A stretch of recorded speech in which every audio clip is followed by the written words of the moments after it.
कारोबारी हफ्ते की शानदार शुरुआत हुई। तेजी की हैट्रिक लगाते हुए आज सेंसेक्स 322 पॉइंट चढ़कर 60,115 पर और निफ्टी 103 पॉइंट चढ़कर 17,936 पर बंद हुआ।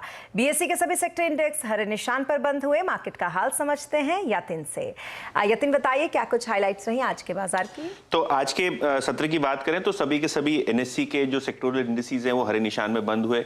क्लियरली जो पिछले हफ्ते की तेजी का ट्रेंड था वो आज हफ्ते की शुरुआत से ही आपको आता हुआ दिखाई दे रहा है। ग्लोबल संकेत भी अच्छे हैं और इसी बीच अगर हम देखें IT stocks, metal stocks, real estate, सभी के सभी जो mid cap and small cap indices हैं यहाँ आपको बहुत बेहतरीन तरीके से कारोबार होता हुआ दिखाई दिया।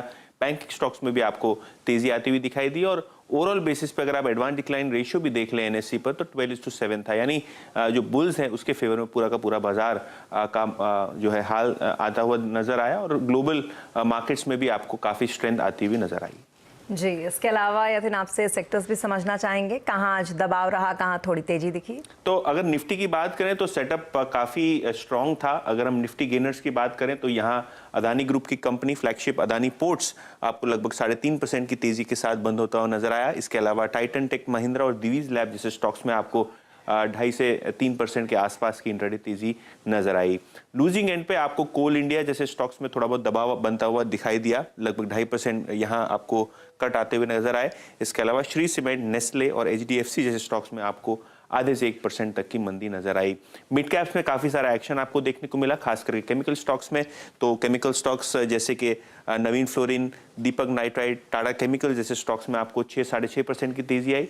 उसके अलावा अगर हम देखें तो डिफेंस स्टॉक्स में तेजी का माहौल था। लूजिंग एंड पे एस्ट्रल, क्लीन साइंसेज, डॉक्टर लाल पैथलैब जैसे स्टॉक्स थे जहां थोड़ी बहुत मुनाफा वसूली होते हुए नजर आई।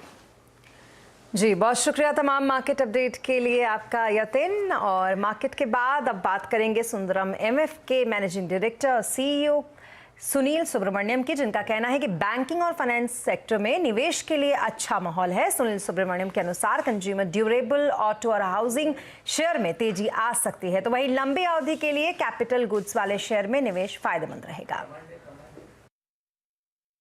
बैंकिंग एंड फाइनेंशियल सर्विसेज एक टॉपिक होगी हमारी डिप्लॉयमेंट में। उसके साथ डिस्क्रिशनरी कंजम्पशन भी एक स्ट्रॉन्ग प्रोसेस है, थॉट प्रोसेस है हमारी, क्योंकि 2 साल से एक समर का वॉश आउट हुआ। डिस्क्रिशनरी कंजम्पशन जिसमें कंज्यूमर ड्यूरेबल्स है, ऑटो सेक्टर है और हाउसिंग भी है, ये तीनों एक कंज्यूमर डिस्क्रिशनरी स्पेस में हमारे लिए टॉप पिक है जहां पे हम ओवरवेट होंगे, तो इनिशियल एलोकेशन उसके ऊपर भी जाएगा। और तीसरा जो एक लॉन्गर टर्म से 3 to 5 ईयर की आउटलुक से आज खरीदारी शुरू करेंगे वो होगी कैपिटल गुड्स साइकिल के अंदर, इंडस्ट्रियल्स जैसे सीमेंट, स्टील, ईपीसी कॉन्ट्रैक्टर्स, अपनी जो भी बिल्डिंग मटेरियल्स, ये सब चीज।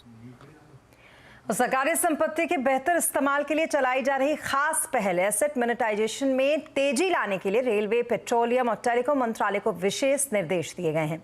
सीएनबीसी आवाज को मिली एक्सक्लूसिव जानकारी के मुताबिक बेहतर परफॉर्म करने वाले मंत्रालय को विशेष तवज्जो देने पर भी विचार किया जा रहा है। पूरी खबर जानने के लिए चलते हैं लक्ष्मण रॉय जी के पास।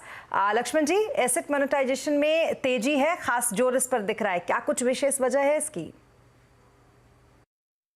दरअसल सरकार की कोशिश यह है कि सरकारी कंपनियों के पास जो भी एसेट हैं उसका बेहतर इस्तेमाल किया जाए और इसके लिए एसेट मोनेटाइजेशन की जो योजना बनाई जा रही थी उस योजना के अमल में तेजी लाने के निर्देश दिए गए हैं। सूत्रों के मुताबिक दरअसल पिछले दिनों कैबिनेट सचिव की अगुवाई में एक महत्वपूर्ण बैठक हुई थी सभी मंत्रालयों की और इस बैठक में यह निकलकर सामने आया कि कई मंत्रालय हैं जो अपने लक्ष्य से काफी पीछे चल रहे हैं एसेट मोनेटाइजेशन में। इसमें सबसे ज्यादा जो पीछे चल रहा है उनमें से है रेलवे। रेलवे को चालू कारोबारी साल में कम से कम 30,000 करोड़ रुपए का एसेट मोनेटाइज करना था, लेकिन अब तक कोई भी एक पैसे का भी एसेट मोनेटाइज नहीं हुआ है। लिहाजा इस बैठक में कैबिनेट सचिव की तरफ से यह कहा गया कि वित्त मंत्रालय, नीति आयोग, रेल मंत्रालय के साथ अलग से बातचीत करें और यह देखें कैसे रेलवे के एसेट मोनेटाइजेशन में तेजी लाया जा सकता है, कैसे रेलवे के एसेट को बेहतर तरीके से मोनेटाइज किया जा सकता है।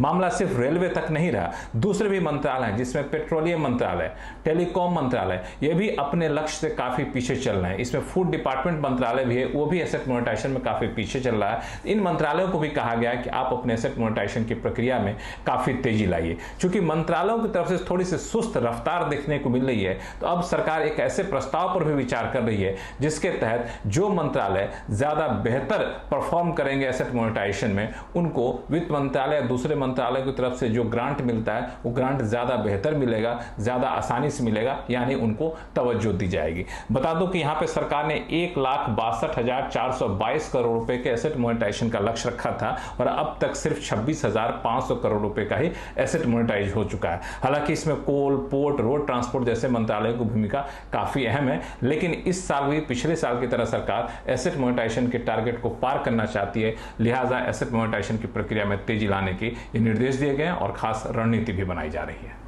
जी, बहुत शुक्रिया तमाम डिटेल्स के लिए लक्ष्मण जी आपका। और इधर डिफेंस पीओसीज में निवेश की प्रक्रिया तेज हो गई है। इन कंपनियों के रोड शो